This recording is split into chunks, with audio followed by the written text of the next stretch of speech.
اعوذ باللہ من الشیطان الرجیم بسم اللہ الرحمن الرحیم السلام علیکم ورحمۃ اللہ وبرکاتہ۔ محترم سامعین، آج کی حدیث مبارکہ میں ہم یہ بیان کریں گے کہ کسی کی زمین غصب کرنے والے کی سزا کیا ہے۔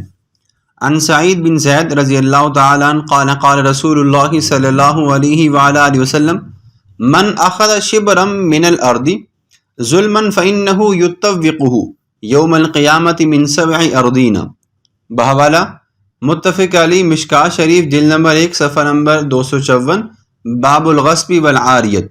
ترجمہ: سیدنا سعید بن زید رضی اللہ تعالیٰ عنہ سے روایت ہے، آپ فرماتے ہیں کہ نبی اکرم صلی اللہ علیہ وآلہ وسلم نے ارشاد فرمایا، جس شخص نے ایک بالشت کے برابر ناحق کسی سے زمین چھینی تو اسے قیامت کے روز 7 زمینوں کا طوق بنا کر پہنایا جائے گا۔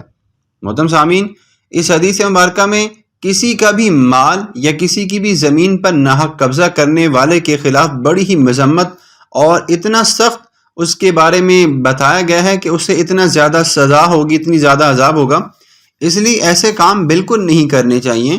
اب یہاں بھی دیکھیں، یہ کہا گیا ہے کہ ایک بالش کے برابر، مطلب ایک تھوڑی سی انگلی یا اس کے برابر بھی اگر کسی نے زمین پر ناجائز قبضہ کیا تو کل کو قیامت کے دن وہ بھی پکڑا جائے گا۔